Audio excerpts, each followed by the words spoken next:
वीं रामकृष्णं जगद्गुरुं पादपद्मे तयो श्रुत्वा प्रणमामि मुहुर्मुहुः। नमः श्री यतिराजाय विवेकानन्दसूरये सच्चित्सुखस्वरूपाय स्वामिने तापहारिणे। गुरुब्रह्मा गुरुर्विष्णुः गुरुर्देवो महेश्वरः गुरुः साक्षात् परब्रह्म तस्मै श्रीगुरवे नमः। नारदीया कलौ भक्तिः मोक्षोपायो ह्यनुत्तमम्।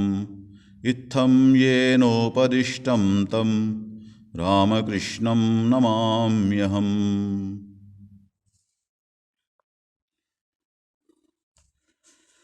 नारद भक्ति सूत्र अध्ययन कर रहे हैं हम लोग। उसमें नारद जी पिछले 2 सूत्र में गौणी भक्ति उसके बारे में उन्होंने बताया था। गौणी त्रिधा गुणभेदात आर्तादि भेदाद्वा। और उसके बाद कहते हैं उत्तरस्मात् पूर्वा श्रेयाय भवति। गौणी भक्ति मतलब प्रारंभिक भक्ति जो है उसमें 3 प्रकार का है। गुणभेद से 3 प्रकार होते हैं, आर्तादि भेद से 3 प्रकार। गुणभेद कौन सा है? सत्व, रज और तम, 3 गुण। इस भेद से प्रारंभिक भक्ति में 3 प्रकार का है। और उसके बाद आर्तो जिज्ञासु अर्थार्थी, हम भगवद गीता में पढ़े इसके बारे में। उस प्रकार भी 3 प्रकार का होता है प्रारंभिक भक्ति। मतलब जैसे हमने देखा, जब कोई भगवान के ओर जाते हैं, भक्ति मार्ग कैसे प्रारंभ होता है? ज़्यादा से ज़्यादा कुछ ना कुछ है ना पाने के लिए भगवान के पास जाते हैं। वो किस तरह के लोग जाते हैं? 3 प्रकार का है ना कैटेगरी उन्होंने बनाया। आर्त, जिज्ञासु, अर्थार्थी। अर्थार्थी मतलब कुछ न कुछ पाने के लिए इच्छुक है, जैसे अधिकार या कुछ संपदा है ना, ऐसे जो भी लौकिक जीवन में पाने की इच्छा से जो ये करते हैं उसको अर्थार्थी बोलते हैं। और उसके बाद जिज्ञासु उनको ये सब दुनिया सब देखने के बाद, देखो एक परिवार ठीक से चलने के लिए एक यजमान का जरूरत पड़ता है, फैमिली हेड, तब वो ठीक से सब चलता है। कोई ना कोई उसका सूत्रधार है पीछे। इस दुनिया में सब कुछ इतना सुंदर रूप से चल रहा है। सुबह सुबह सूरज पूरब में सूर्योदय होता है, शाम को पश्चिम में सूर्यास्त होता है, और सिर्फ एक दिन नहीं, साल भर चलता रहता है। ये सब हर एक चीज़ में एक सिस्टम है।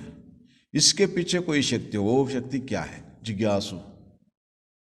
और आर्त, हाँ, मतलब ये जिज्ञासु भी भगवान के ओर ना प्रारंभ करता है अपने जर्नी। वैसे ही आर्त मतलब कोई एक बहुत बड़ा संकट आया है, उसके लिए हर तरीके की कोशिश किया, उसका हल ढूंढ नहीं निकला, फिर क्या करेगा? बाद में भगवान से प्रार्थना करना शुरू करता है। उसको आर्त कहते हैं। जैसे कोई एक रोग हुआ हो, नहीं तो कोई कुछ ना कुछ संकट में पड़ा हो, उससे बाहर आने के लिए भगवान के पास जाते हैं, उसको आर्त कहते हैं। ये गौणी भक्ति में ये 3 प्रकार का होता है। मतलब भक्त जो भगवान के पास जाते हैं, तब इन 3 प्रकार के भक्त लोग भगवान के पास जाते हैं। और वैसे ही सत्व, रजतम, उसके बारे में मैंने देखा। जैसे भगवद गीता में श्री कृष्ण ने बहुत सुंदर रूप से 3 गुण के बारे में बताया है। उसी हिसाब से भक्त भी अलग अलग तरीके के भक्त, जब है ना सतोगुणी भक्त सिर्फ भगवान को है ना ये करने के लिए भक्ति से प्रार्थना करता है, उनका पूजा बहुत सामान्य होता है लेकिन आंतरिक भाव से करता है। वैसे रजोगुणी जैसे बहुत सारे उनको अलंकार ये सब करके है ना, भगवान को ये सब वो करते रहते हैं, लोग देखें ये तो भगवान का प्रार्थना कर रहा है, पूजा कर रहा है, बहुत सारे लोगों को ये करते हैं करके इकट्ठा करके वो रजोगुणी भक्त हो गया। ऐसे तमोगुणी भक्त भी है जो पशु बलि ये सब से है ना वो ये करता है, मतलब भगवान ये सब स्वीकार करते हैं, उनका भाव ऐसा है, उसमें हिंसा ये सब रहते हैं। ये 3 तरीके के लोग है ना भगवान के पास जाते हैं। ये इनको क्या कहते हैं? गौणी। और ये गौण भक्ति से जब है ना भगवान के पास जाएंगे, इसका मतलब ये नहीं वहीं रह जाएंगे। कभी कभी ऐसा होता है, वहीं रह जाते हैं, लेकिन जो सचमुच भक्त होते हैं वहाँ से आगे उभारते हैं, आगे बढ़ते हैं। आगे बढ़ते बढ़ते उनको ये पता चलता है, अच्छा जो भगवान से मैं प्रार्थना कर रहा हूँ, मेरे को ये सब दे रहा है, मतलब मैं जो भी मांगा है उसको मिल रहा है, मेरा समस्या का हल हो रहा है। और ऐसे कोई चीज़ होगा ये समस्या ही ना हो, इसका मार्ग क्या है? मतलब अभी तो मेरा कुछ ना कुछ ये है, उसको पाने के लिए मैं ये कर रहा हूँ भगवान से, लेकिन ऐसे एक अवस्था आ जाए जहाँ मेरे इसे अभाव की ये महसूस ना हो, ऐसे कुछ मार्ग होगा। तब उसका मार्ग क्या है? तब भी ये समझता है भगवान तो सब कुछ देखभाल करता है, इसलिए उनको छोड़ दो, तुम ही देखभाल करो मेरा। शरणागति में आ जाते हैं और उस समय क्या होता है ना, उनका मन जो है भगवान के ओर आकर्षित होना शुरू हो जाता है। भगवान को छोड़ के और कुछ नहीं चाहता, सिर्फ भगवान से प्रेम करेगा और कुछ नहीं चाहिए उनको, भगवान से प्रेम करेगा। और वो ही उसके बाद पक्व होकर, मैच्योर होकर वही पराभक्ति में परिणत होता है। जिसे हमने देखा पराभक्ति जो है और ज्ञान, ये दोनों में कोई अंतर नहीं है। जब उसका जो परिणाम जो है, उनका भक्त के लक्षण, पराभक्ति पाने वाले भक्त के लक्षण, वैसे ही ज्ञानी का लक्षण हम देखते हैं, एक ही जैसा लगता है। इसलिए उस स्थाई में, मतलब सबसे वो जिसके बारे में पहले ही नारद जी कहे थे, सा तो अस्मिन परम प्रेम रूपा, भगवान में जो है अमृत स्वरूपाचा, उससे क्या होता है? तदर्पित अखिल आचारता तद्विस्मरणे परम व्याकुलता इति। जब ये भक्ति होती है, वो भक्त क्या करते हैं? जो भी करते हैं भगवान के लिए करते हैं, अपने लिए कुछ भी नहीं करते और कुछ भी नहीं चाहता, सब भगवान के लिए। और इतना हल तक जाते हैं, जैसे गोपियाँ, और नारद जी उदाहरण देते हैं, यथा व्रजगोपिका नाम, गोपियों का उदाहरण देते हैं उसके लिए। और गोपियों क्या करते थे?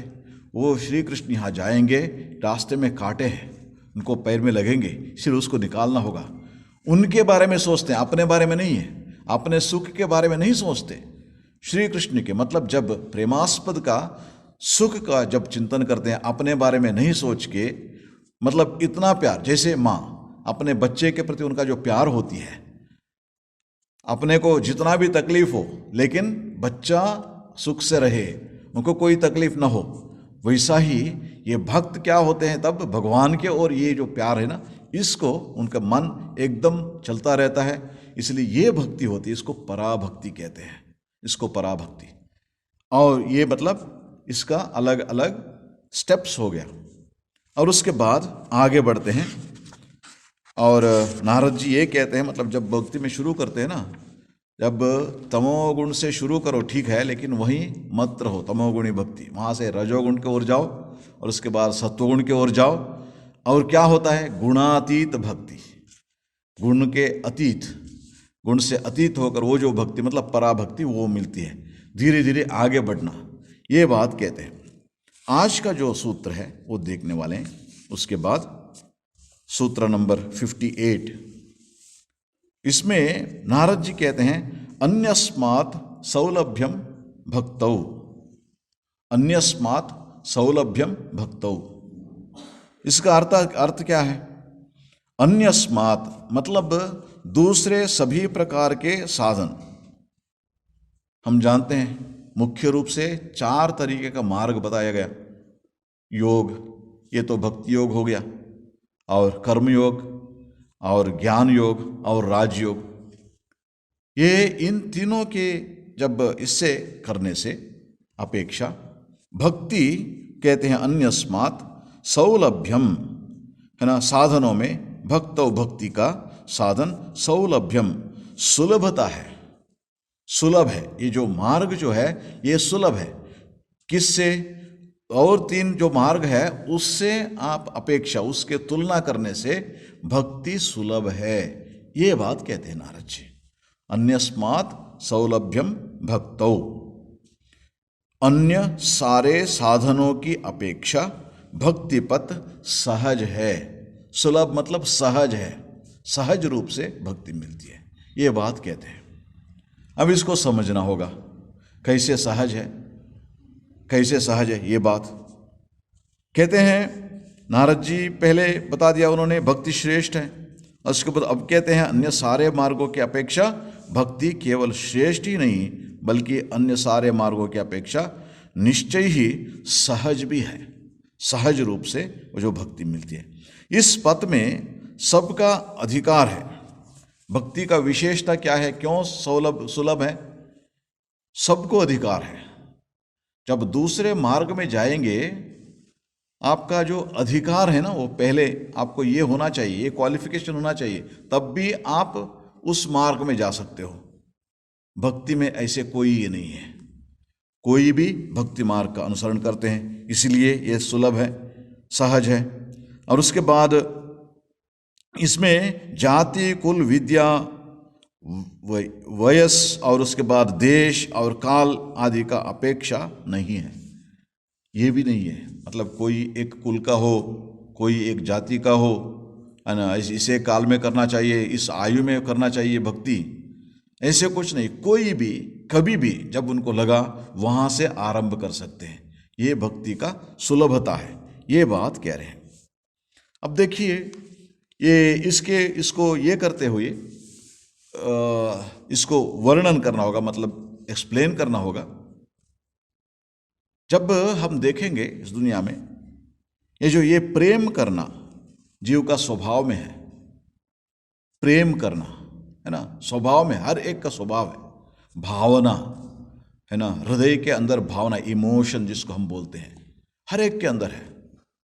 और ये इमोशन मतलब दूसरे किसी को, व्यक्ति को, नहीं तो स्थल को, नहीं तो चीज़ों को जो प्रेम करना स्वाभाविक रूप से होता है। भगवान ने हर एक को दिया है इस भाव को, जो भाव जो है मतलब इमोशन जो है, इसको हर एक को दिया है। अब कोई ना, हर एक देखो कोई ना कोई चीज को वो चाहता है। ये मतलब इसका मतलब ये क्या है, स्वाभाविक रूप से भाव या प्रेम हर एक के अंदर है, हर एक के हृदय में है, हर एक के अंदर है ये भाव। इसलिए अब इस हृदय की प्रीति जो है, हम वो सब समय वो ये रहता है, भक्ति भाव व्यक्त होता रहता है। इसलिए इसके लिए कोई एक व्यक्ति पे, नहीं तो किसी को ना किसी के हमें ये भक्ति देना होगा, मतलब प्यार करना होगा किसी न किसी चीज, क्योंकि तब तो वो नहीं है, किसी एक व्यक्ति का कुछ प्यार नहीं है, वो मतलब जीना भी कोई ना उसका अर्थ नहीं होगा। हम सब जानते हैं कभी कभी ना ऐसा हो जाता है किसी किसी को, तब आके पूछते हैं इस जीवन का अर्थ क्या है। तब उनसे पूछना होगा क्या कभी प्यार किया किसी से, या किसी वस्तु से, किसी चीज से? जब नहीं किया हो तब कोई अर्थ नहीं है जीवन का, है ना। जब मतलब हो जाता है बहुत सारे लोगों को, एक है ना, मैं तो हैदराबाद में था, बहुत सारे युवाओं आते थे, है ना, कम आयु में बड़े बड़े जॉब मिल जाता था ना। ये उस समय ये अपना ये जो है कंप्यूटर टेक्नोलॉजी, इसका बूम था उस समय, और बहुत कम उम्र में 21, 22, 23 साल में, है ना, बहुत जो उनके जो पिताजी रिटायरमेंट में जितना सैलरी मिलता था उनको स्टार्टिंग में मिलता था, उतना हाल था, सब कुछ आसान से मिल गया। लेकिन तब वो सोचने लगते थे अरे क्या है ये जीवन, क्या है ये, क्यों जी रहे हैं, है ना, क्योंकि किसी से प्यार नहीं है, सिर्फ जॉब से प्यार था और कुछ नहीं, और वो भी मिल गया, अब तो क्या करेंगे, जीवन कहाँ है ना। इसीलिए इसको किसी ना किसी से प्यार करना होता है।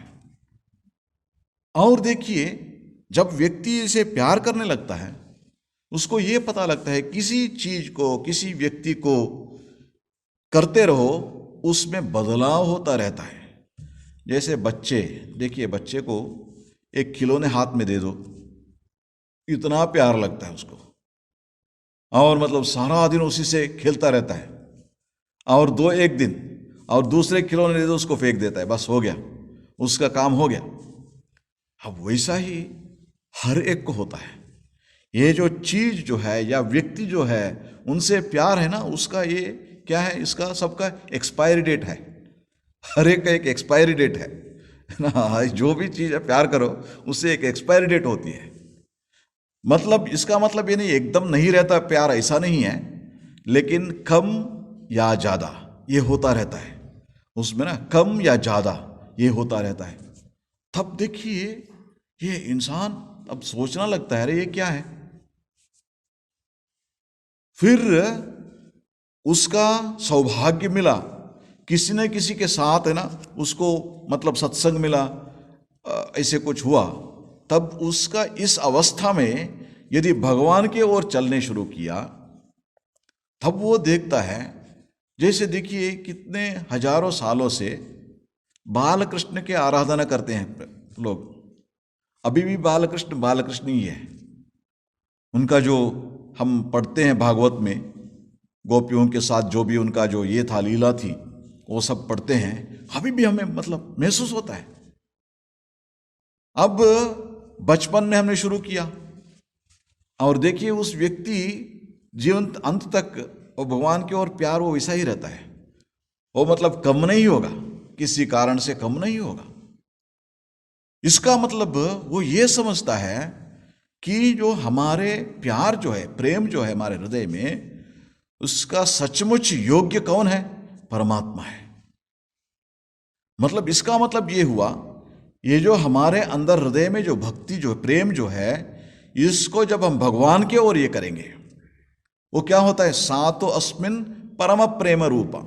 अस्मिन मतलब भगवान में, सा मतलब भक्ति, अस्मिन परम प्रेम रूपा। ये जो प्रेम जो है उसको हम भगवान के ओर व्यक्त करेंगे, भगवान के प्रति प्रेम करेंगे, और परम प्रेम उसको तीव्र करके, जैसे ठाकुर बोलते हैं श्री रामकृष्ण व्याकुलता है ना, जब उससे जब करेंगे, उसको ही भक्ति कहते हैं, उसको ही भक्ति कहते हैं। जब भगवान को प्रेम करते हैं, भगवान से प्यार करते हैं, उसमें ज़्यादा कम होना तो नहीं रहता है, घटना है ना वो चीज़ है ही नहीं, उसमें ज़्यादा होता रहता है। It can increase, keeps on increase, never decreases. भगवान के प्रति जो प्रेम होता है, वो भक्त को ये समझ में जब आएगा, तब क्या होता है, सचमुच भक्त जो है वो पहले क्या करते हैं, जो भी भक्त हो भगवान के ओर जाते हैं। क्यों जाते हैं, जैसे मैंने पहले बताया, आर्तो जिज्ञासु अर्थात कोई एक कारण से भगवान के पास गया, लोगों ने किसी ने बताया, देखो भगवान से प्रार्थना करो मिल जाएगा, भगवान के पास जाओ, है ना, जो भी हो। गलत नहीं है वो, मतलब कोई चीज़ के लिए भगवान के जाना गलत नहीं है, लेकिन वहाँ नहीं रहना, आगे बढ़ना। वो कहते हैं, मतलब शास्त्र में ये कहता है, देखो वहीं मत रुको, है ना, कोई कुछ मांग लिया भगवान ने दे दिया, वहाँ हो गया तुम्हारा ये, ऐसा नहीं, आगे बढ़ना। आगे बढ़ने से फिर क्या होता है, सिर्फ भगवान को चाहते ना, वो जो है मन में उदय होता है। वैसे यहाँ भी होता है।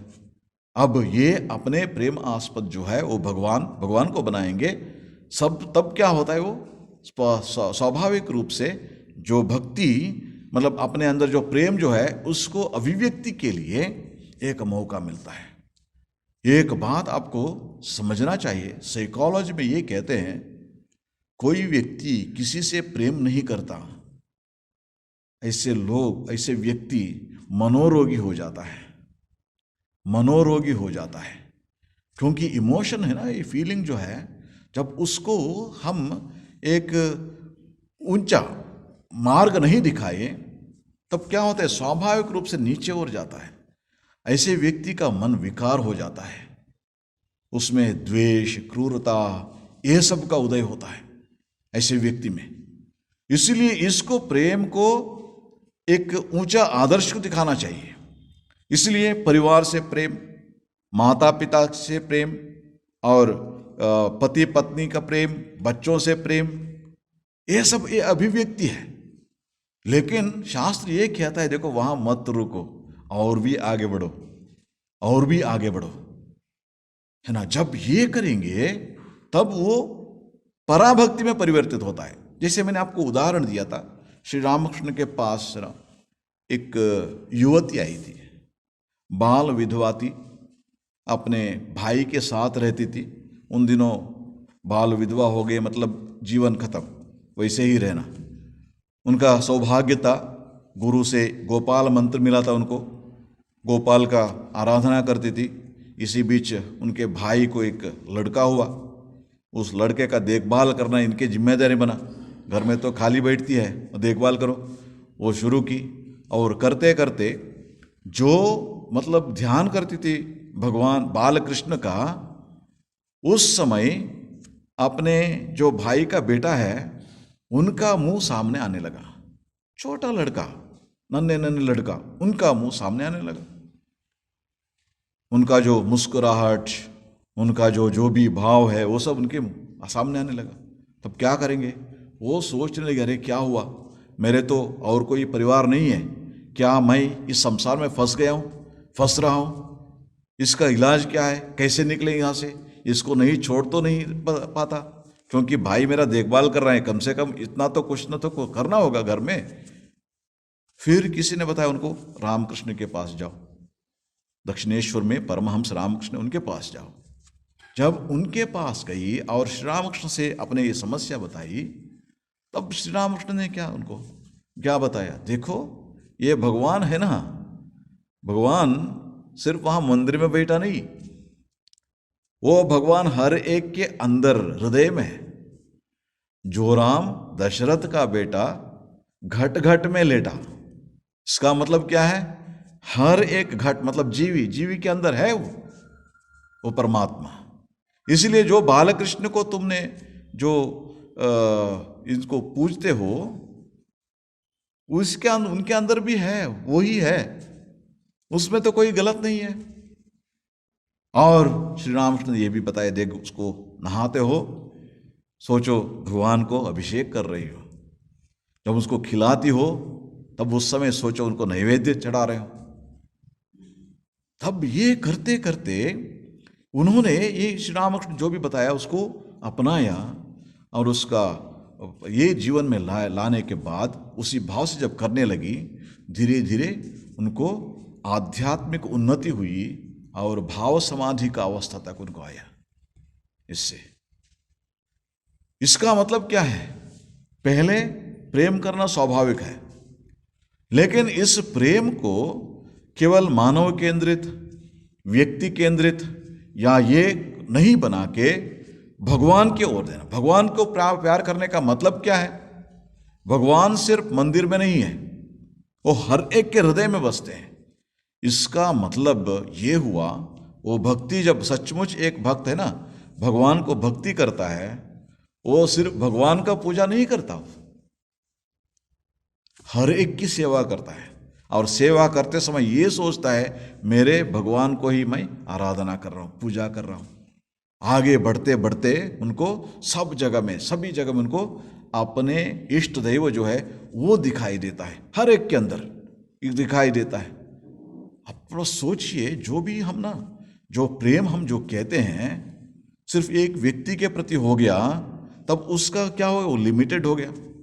जब ये आगे बढ़ता है, हर एक के अंदर वो प्रेम हमें दिखने लगा, तब क्या होता है, वो हृदय कितना विशाल होता है, उसमें कितना बड़ा प्रेम होता है। इसलिए कहते हैं भक्ति जो है अन्यस्मात् सौलभ्यम भक्तौ, भक्ति मार्ग में ये सुलभ से मिलने का एक ही है।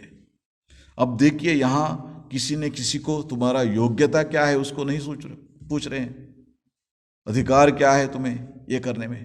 लेकिन आप दूसरे मार्ग में जाओगे, जैसे देखिए, हम थोड़ा देखेंगे तब हमें पता लगता है, ये जो राजयोग, जब राजयोग साधना करेंगे, पहले क्या है, यम नियम। बहुत सारे लोग इसको पार करके नहीं जा सकते। यम नियम मतलब क्या है? इंद्रिय निग्रह, बाह्य इंद्रिय निग्रह, अंतर इंद्रिय निग्रह, बाह्य इंद्रिय निग्रह और मन का निग्रह। कितने लोग कर पाते हैं? थोड़ा सोचिए। जो भी हमारे काम काज कर्तव्य निभाते हुए कितने लोग ये सब कर पाते हैं? ये पहले जो है ना स्टेप्स है ना, उसके बाद यम नियम, आसन, प्राणायाम, प्रत्याहार, धारणा, उसके बाद ध्यान और समाधि। आके लोग पूछते हैं ध्यान सिखाओ, लेकिन पहले ये 6 स्टेप्स है ना, इसको भूल गए। ध्यान सिखाओ। ध्यान करने के लिए पतंजलि कहते हैं यम नियम आसन प्राणायाम प्रत्याहार धारणा, ये 7 स्टेप्स 5 स्टेप्स हैं। उसके बाद आपको ध्यान और समाधि। इसलिए ये है ना, इसका मतलब क्या हुआ? ये आप यदि राजयोग का साधना करना चाहते हो, उसके लिए विशेष रूप से आपको तैयारी जरूरत है, अधिकारी का जरूरत है। और वैसे ही आप यदि कर्मयोग करने जाओ, कर्मयोग करने के लिए कर्म करना है।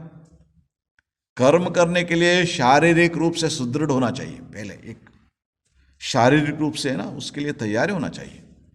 1 घंटा काम किया, थक गया, और क्या कर्मयोग करोगे? क्या सेवा करोगे? है ना, 1 घंटा काम करके थक जाने से व्यक्ति क्या सेवा करेगा? इसीलिए शारीरिक रूप से सुदृढ़ होना चाहिए। और उसके बाद वो नहीं, ठीक है, आपको कुछ दान देते हो, कर्मयोग वो भी होता है, लेकिन उसको देने के लिए पैसा होना चाहिए। कुछ ना कुछ है ना, आपको ये रहना चाहिए कर्मयोग के लिए भी। और उसी के साथ साथ इसको कैसा करना होगा? निष्काम कर्म। आप कर रहे हो सब कुछ, लेकिन उसमें कोई आपको आसक्ति नहीं होना चाहिए। वो बिना आसक्ति कर्म करके हमें आदत ही नहीं है। कुछ ना कुछ उसके पीछे होना चाहिए, तब भी हम कर्म कर सकते हैं। इस अवस्था में ये कैसे करेंगे? इसीलिए कर्मयोग भी सहज नहीं है, सुलभ नहीं है।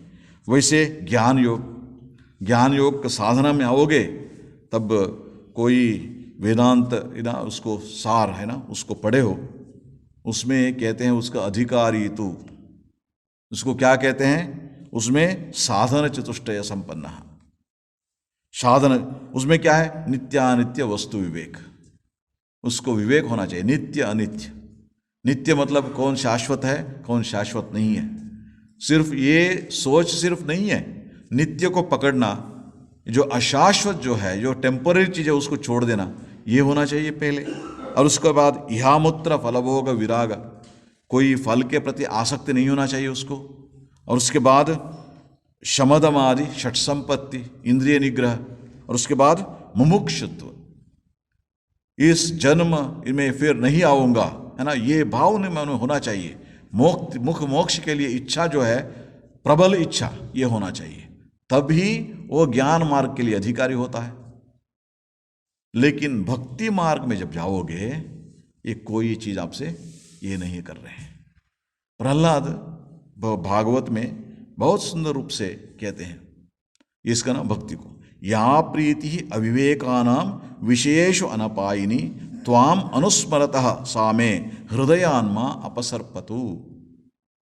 ये जो प्रीति जो है, ये प्रेम जो है, अविवेकानाम विषयेषु, जो जिस नासमझ लोग जो है, वो इस दुनिया के लौकिक वस्तु में जो जितना प्यार करते हैं, वो प्रेम जो है, वो प्यार जो है, वो प्रीति जो है, उसको क्या करना चाहिए? त्वाम अनुस्मरतः सामे हृदयान्मा अपसर्पतु। वो प्यार, वो प्रेम जो है, मेरे को आपके ओर खींच ला है ना।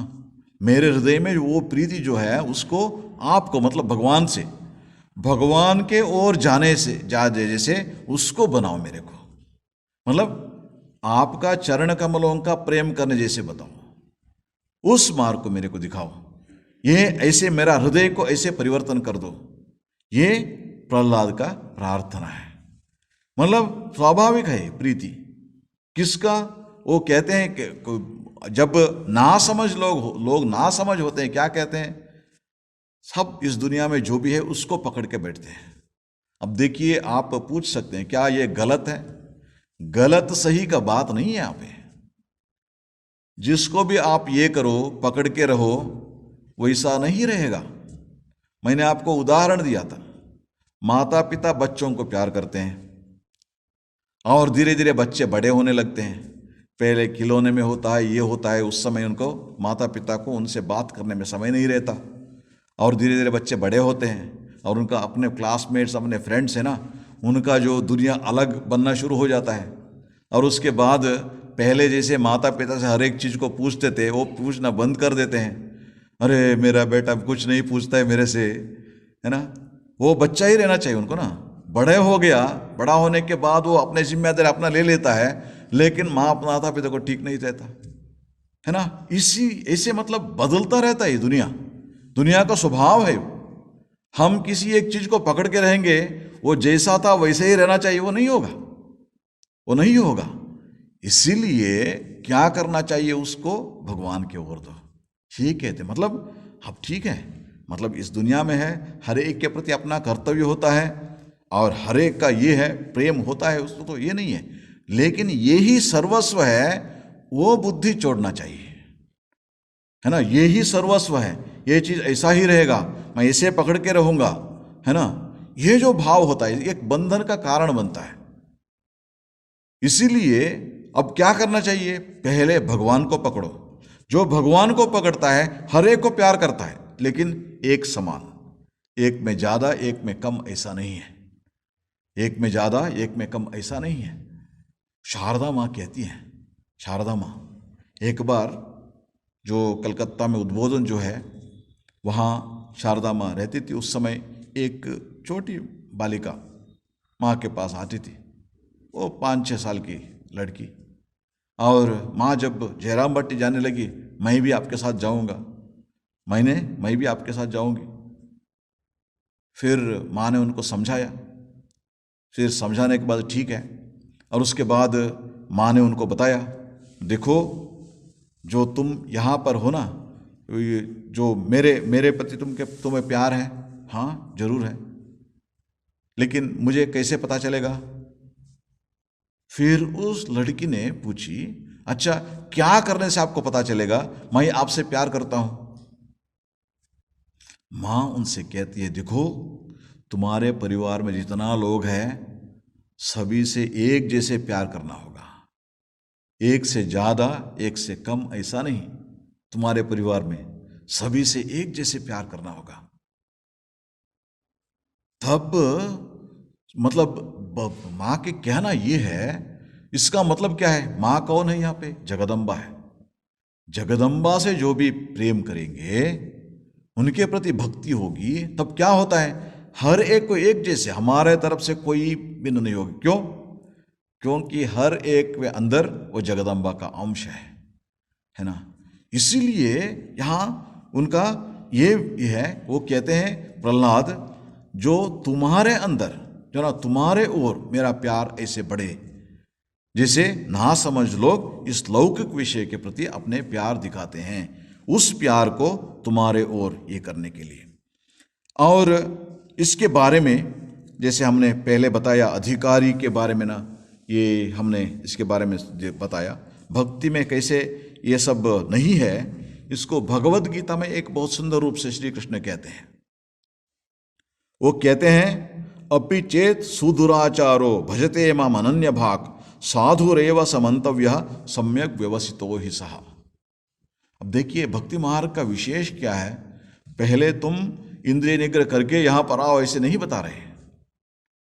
श्री कृष्ण कहते हैं अपि चेत सुदुराचारो, एक दुराचारी व्यक्ति, यदि एक व्यक्ति दुराचारी भी हो, भजते माम अनन्य भाग, मेरे को अनन्य भक्ति से आराधना करते हैं, साधुरेव समंतव्य, समझो वो साधु बन गया, वो साधु बन गया। क्यों?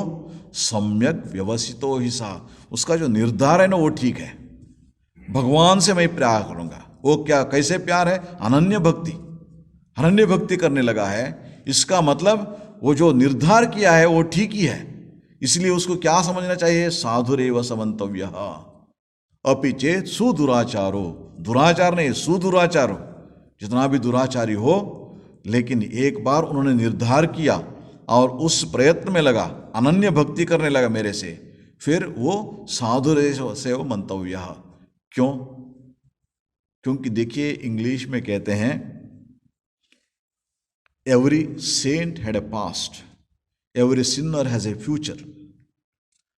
मतलब कोई एक संत हो, इसका मतलब उसका भी एक भूतकाल था, बीत गए जो दिन था उसका भी एक हिस्ट्री है। वैसे ही एक दुराचारी हो, पापी हो, उसका एक भवितव्य है।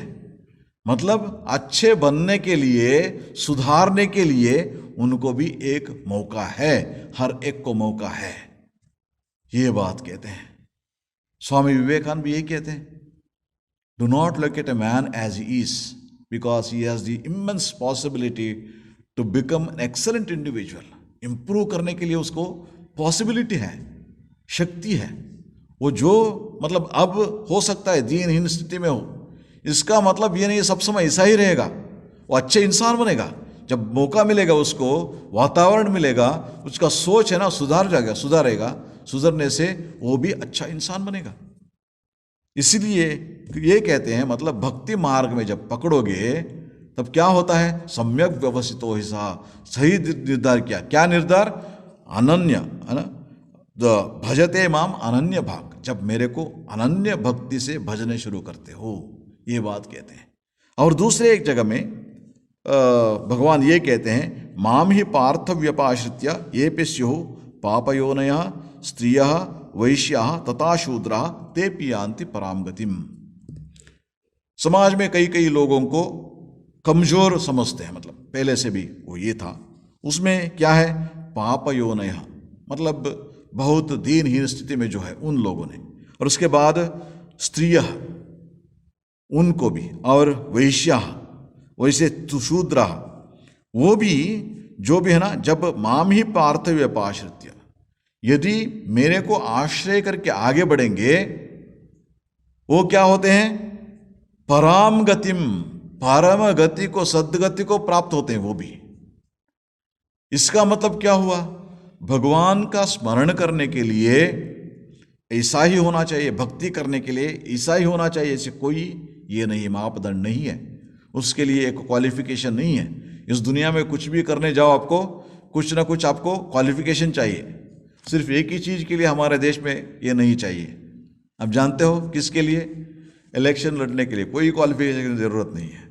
और कोई भी एक चपरासी का काम करने जाओ, वो पूछते आपसे कुछ ना कुछ क्वालिफिकेशन पूछते हैं, लेकिन उसके लिए नहीं है। वैसा ही है ना, भगवान का भक्ति करने के लिए भी कोई आपसे क्वालिफिकेशन नहीं पूछेंगे, लेकिन निर्धार सही होना चाहिए, दृढ़ निर्धार। भजते माम अनन्य भाग, अनन्य भक्ति से भगवान को पकड़े हो, भगवान को अनन्य भक्ति से पकड़े हो, वो बहुत जरूरी है। इसलिए वैसा करेगा तब तो क्या होता है? सम्यक व्यवस्थित वो ही सहा, उसका निर्धार सही ठहरा और वो आगे बढ़ेगा आध्यात्मिक जीवन में, ये बात कहते हैं।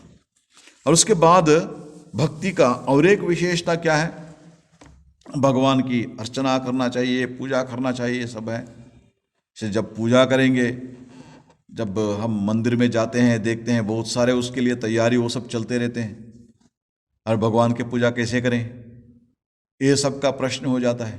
क्या करें ना, पूजा करने के लिए भगवान का हर दिन हमारा पूजा इसमें भी चले जाता है मेरा, और मेरे पास तो कुछ है ही नहीं भगवान से देने के लिए। और इसीलिए भगवान कहते हैं गीता में, देखिए, पत्रम पुष्पम फलम तोयम यो मे भक्त्या प्रयच्छति तदहम भक्तिपरतम अष्टामि प्रयतात्मनः।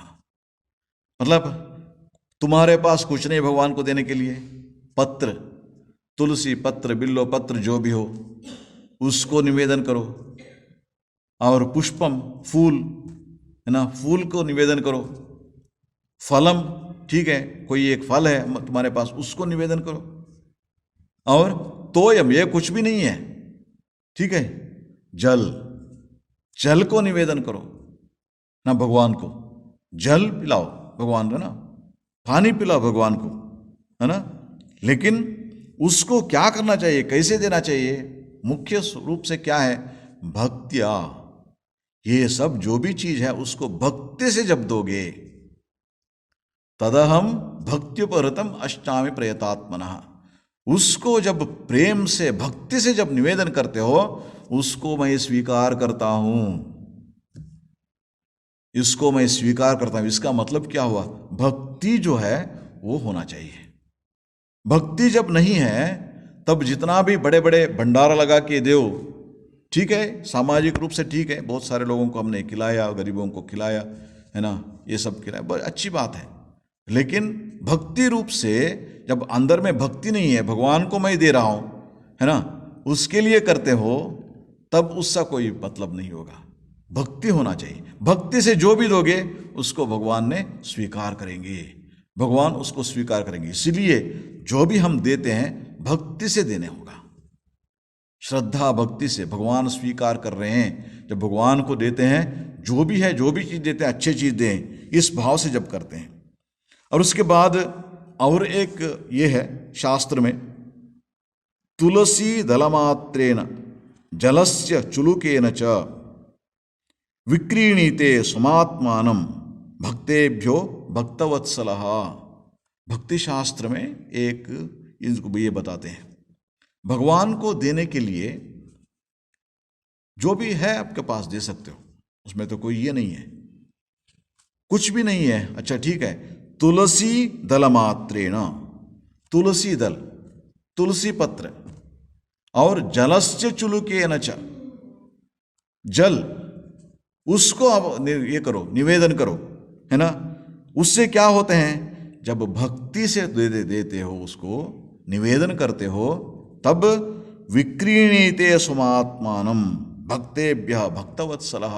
भगवान भक्तवत्सल है, वो क्या करते हैं, बिक जाते हैं उससे। विक्रीणीते, भगवान बिक जाते उस भक्त को। ये हमें सब समय ये याद रखना चाहिए। जब भी हम भगवान को कुछ निवेदन करते हैं, यदि उसके पीछे भक्ति ना हो, भक्ति ना हो, तब क्या होता है, उसको भगवान स्वीकार करने का संभावना बहुत कम है। यदि भक्ति से हमारे पास जो भी है उसको हम निवेदन करते हैं, भगवान उसको स्वीकार करते हैं। इसलिए अपने हृदय को परिशोधन करना होगा, पवित्र करना होगा। उस भाव से जब भगवान स्वीकार करते हैं, इस भाव से जब हम निवेदन करेंगे, वो जो भी हो भगवान उसको स्वीकार करते हैं। इसलिए भगवान क्या देखते हैं, भक्त के हृदय को देखते हैं, भक्त के हृदय को देखते हैं। कितने दे रहे हो, क्या दे रहे हो, और कैसे पूज रहे हो, इससे भी ज़्यादा किस भाव से कर रहे हो, वो बहुत महत्वपूर्ण होता है।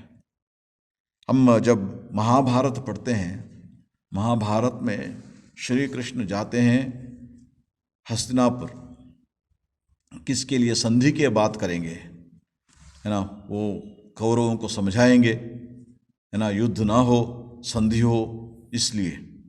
और वहाँ जाने के बाद जब श्री कृष्ण आ रहे हैं, उस समय दुर्योधन सब व्यवस्था करके रखते हैं, उनको क्या खिलाएंगे, क्या करेंगे, वो सब, है ना, व्यवस्था करके रखते हैं उनको। मतलब दुर्योधन का ये मन में क्या था, हमारा संपत्ति क्या है, हमारा वैभव क्या है, ये सब दिखाएंगे उसको। वो बोलते हैं दुशासन को, तुम्हारा महल जो है उसको अभी छोड़ दो, उसका परिष्कार कर दो, सजाओ उसको ठीक से, श्री कृष्ण जब आएंगे उसको हम देंगे। और उसके बाद कृष्ण आए, और उसके बाद सबसे मुलाकात हो गई, और उसके बाद रेस्ट लेना, अगले दिन सभागृह में बातचीत होंगे। कृष्ण चल पड़े विदुर के घर पे। वो तो मंत्री ठहरा, ये तो राजकुमार था, इनका महल सब तैयार था, उसका तो क्या देते हैं, मंत्री को क्या देते हैं, राजकुमार को ज़्यादा देते हैं मंत्री को। राजकुमार के मन में, घर में सब सजा हुआ, सब तैयार था। लेकिन कृष्ण चले जाते हैं कहाँ पे, विदुर के घर। क्यों? क्योंकि श्री कृष्ण के परम भक्त थे विदुर। उन श्री कृष्ण और उनके पत्नी और कुंती बुआ भी थी वहाँ पे, इसलिए श्री कृष्ण वहाँ चले जाते हैं। क्रोधित होता है दुर्योधन, उसको क्या ये सब का ये वैल्यू है, वो जानता नहीं, वो ये सब का, है ना, वो ग्वाला है, ऐसे ये सब बोलते हैं। लेकिन श्री कृष्ण कहाँ जाते हैं, विदुर के घर में। जो भी खाना देते हैं उसमें, क्योंकि भक्ति से देते हैं, वो जो भी उन्हें देते हैं, मतलब ये वो ऐसी चीज नहीं है जिसके मन में श्री कृष्ण के लिए कितने समय से प्रतीक्षा कर रहा है। कृष्ण आए, हमारे घर में ठहरे और हमारे साथ भोजन किए, उनकी सेवा करने का एक मौका है, ऐसे मौका कभी नहीं मिलेगा, है ना। इसलिए इस भाव से व्याकुल होकर वो लोग प्रतीक्षा कर रहे हैं, ऐसे घर में जाते हैं श्री कृष्ण। प्रमुख रूप से क्या हुआ वहां पे? भक्ति। इसलिए भक्ति मार्ग में, है ना, भगवान को देने के लिए आप कुछ, है ना, वो यहां जाओ वहां जाओ, ऐसा नहीं है। जो भी देते हो भक्ति से देने के लिए कोशिश करो। अपने हृदय को परिशुद्ध करके उसमें प्रेम को जगाओ, भावना है उसको प्रेम रूप से परिवर्तित करो और उससे भगवान को समर्पित करो। उस भाव से, जब भक्ति से भगवान के समर्पित करेंगे और किस भाव से, जो भी वो स्वीकार करेंगे उससे मैं धन्य हो जाऊंगा। ये नहीं भगवान को कुछ नहीं मिलेगा, वैसा नहीं, हम नहीं देने से उसका कोई ये नहीं है, तो सारा दुनिया उसका है। फिर भी वो स्वीकार क्यों करते हैं? भक्ति के कारण। उसका पीछे जो भक्ति जो है, उसका पीछे का भाव जो है, इस कारण भगवान उसको स्वीकार करते हैं। इसीलिए भक्ति का क्या है, विशेषता क्या है भक्ति मार्ग का, भक्ति योग का? सौलभ्यम। ये उसका उपलब्धि, सुलभ से उपलब्ध होता है भक्ति। दूसरे मार्गों के प्रति अपेक्षा भक्ति जो है वो उपलब्ध होता है सुलभ से। इसलिए मां नारद जी कहते हैं अन्यस्मात् सौलभ्यम भक्तौ। ओम शांति शांति शांति। हरि ओम तत्सत्। श्री राम कृष्णार्पणमस्तु।